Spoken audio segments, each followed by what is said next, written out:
వ్యక్తిగతంగా రెవెన్యూ మంత్రిగా నాకు ఈ గడిచిన సంవత్సరం నుంచి నా మనసులో ఒక మనసులో పురుగు తొలుస్తుంది అధ్యక్ష. ఇది నా మనసులో తొలిసే పురుగే కాదు అధ్యక్ష. యావత్ తెలంగాణ రాష్ట్రంలో ఉన్న కుంట 2 కుంటలు భూమున్న పేద రైతుల మనసులో కూడా ఈ మైండ్లో తిరుగుతుంది అధ్యక్ష. ఉదాహరణకి ఆనాడు 2020లో ఏదైతే చట్టం చేశారో, ఏదైతే ధరణిని తీసుకొచ్చారో, ఆ ధరణిలో జరిగిన తప్పులు తడకలు ఆనాడు ఆ చట్టాన్ని తీసుకొచ్చిన గౌరవ ఆనాటి ముఖ్యమంత్రి కల్వకుంట్ల చంద్రశేఖరరావు గారికి తెలుసు. ప్రజలు వారికి ప్రధాన ప్రతిపక్ష పార్టీ హోదా వారికి ఇచ్చింది. నేను అనుకుంటుండేవాడిని వారికి అపారమైన అనుభవం ఉంది, 80,000 పుస్తకాలు పైగా చదివారు, ఎప్పుడు చూసినా వారి టేబుల్ మీద ఇదిగో ఇలా పడాల రామిరెడ్డి గారు కోడ్ లా ఏదైతే భూములకు సంబంధించిన కోడ్ వారి టేబుల్ మీద కనిపిస్తుంది అధ్యక్ష, బ్లూ కలర్ది. ఆ కోడ్ కనిపించేది క్షుణ్ణంగా పరిశీలించి ఆ ధరణిను ఆ 2020 చట్టాన్ని తయారు చేస్తామని మేమందరం అనుకుంటుండే వాళ్ళం అధ్యక్ష. దురదృష్టవశాత్తు ఏ చట్టం అయితే ఆనాడు 2020 చట్టాన్ని తయారు చేశారో ఆ చట్టం 3 సంవత్సరాలకే 100 ఏళ్ళు నిండిపోయింది అధ్యక్ష. 100 ఏళ్ళు నిండిపోయింది. అంతకుముందు ఇందిరమ్మ రాజ్యంలో చేసిన చట్టం 1971 చట్టం ఏదైతే ఉందో 49 సంవత్సరాలు ప్రజలలో ఉంది అధ్యక్ష. 100 ఏళ్ళు ఉండాల్సిన చట్టం కేవలం స్వార్థపూరితంగా వారి స్వార్థం కోసం తయారు చేసిన చట్టం 3 సంవత్సరాలకే 100 ఏళ్ళు నిండటం చాలా బాధాకరం అధ్యక్ష.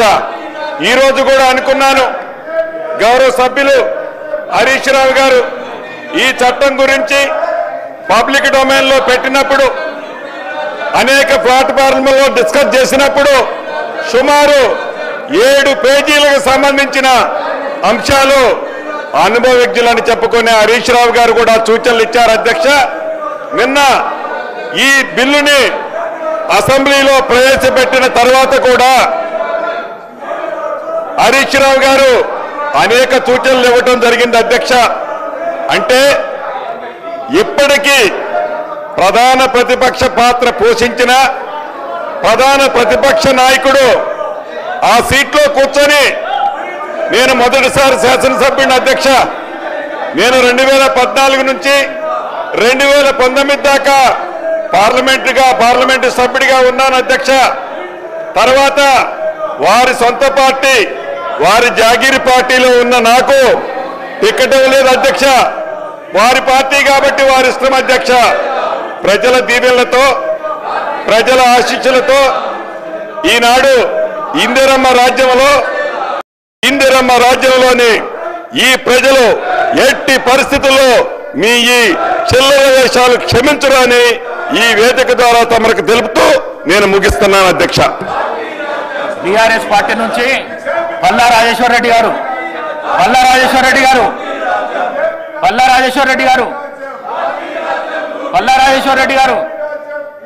ఇది మంచి బిల్లు. ఇది మంచి బిల్లు, అందరికీ ఉపయోగపడే బిల్లు. ఇది రైతులకు ఉపయోగపడే బిల్లు, ఇది ప్రజలకు ఉపయోగపడే బిల్లు. వెళ్ళండి, మాట్లాడండి. అంటే ఇష్టం లేదా మీకు ఈ బిల్లు? రైతులకు సాయం చేసుడు ఇష్టం లేదా? మాట్లాడండి, ప్లీజ్ మాట్లాడండి.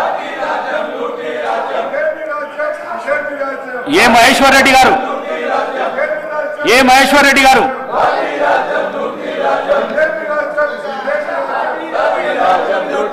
సార్, కైండ్లీ ఆర్డర్లు పెట్టండి సార్.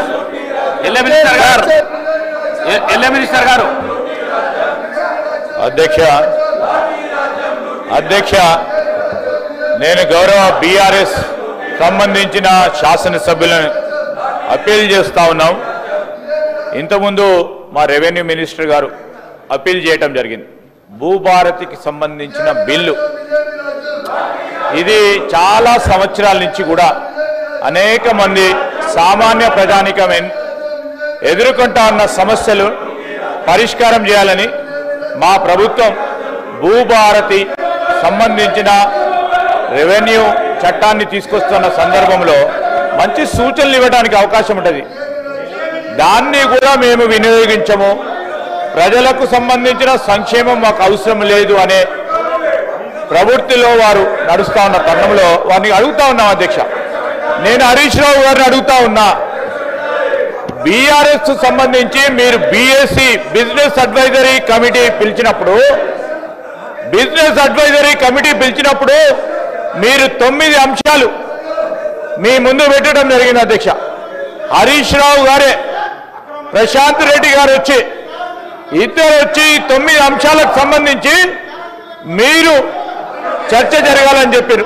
ఈ విషయం మాట్లాడిన అధ్యక్ష, ఈ చర్చ గురించి వారు మాట్లాడినరా?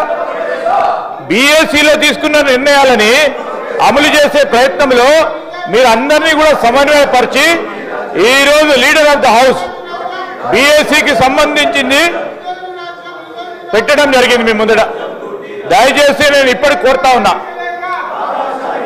కొద్దిగా అయినా చిత్తశుద్ధి ఉంటే రాష్ట్ర ప్రజలకు సంబంధించి రెవెన్యూ అంశాలకు సంబంధించి వారు ధరణి పెట్టినప్పటి నుంచి ఇప్పటి వరకు ప్రజలకు సంబంధించి అనేక అంశాలు అనేక ఇష్యూస్ కూడా వచ్చిన తరుణంలో చాలా కసరత్తు చేయడం జరిగింది అధ్యక్ష. శ్రీనివాస్ రెడ్డి గారు మా అధికారులు చాలా కసరత్తు చేసి చాలా మందితో సంప్రదింపులు చేసి ఈరోజు శాసనసభ్యుల అభిప్రాయాలను కూడా తెలుసుకునే ప్రయత్నంలో మేము బేషిజాలకు పోకుండా బీఆర్ఎస్ కు సంబంధించిన శాసనసభ్యులు చెప్పిన సూచనలు కూడా అమలు చేయాలనే ప్రయత్నంలో రెవెన్యూ మంత్రి గారు సమయం తీసుకుంటే వారు సమయం అడిగిన అధ్యక్ష. పెద్దలు అక్బరుద్దీన్ గారు కానీ హరీష్ రావు గారు సమయం అడిగిండ్రు. మాకు బిల్లు పెట్టంగానే సమయం లేదు, సమయం అడిగిండ్రు.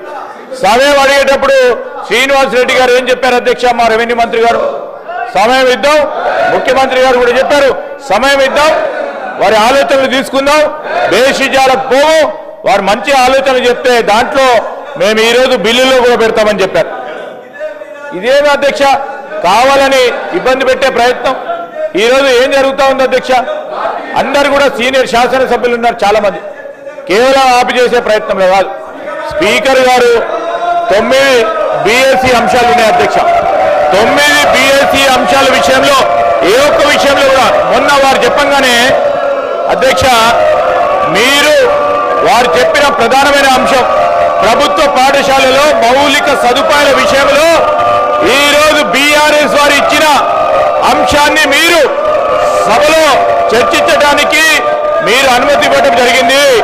ఆ అనుమతి ఇవ్వడంతో చర్చించడం జరిగింది. వారికి సబ్జెక్ట్ లేదు, ఏదో మాట వార్తగా బీఎస్సీలో ఇవ్వడం జరిగింది.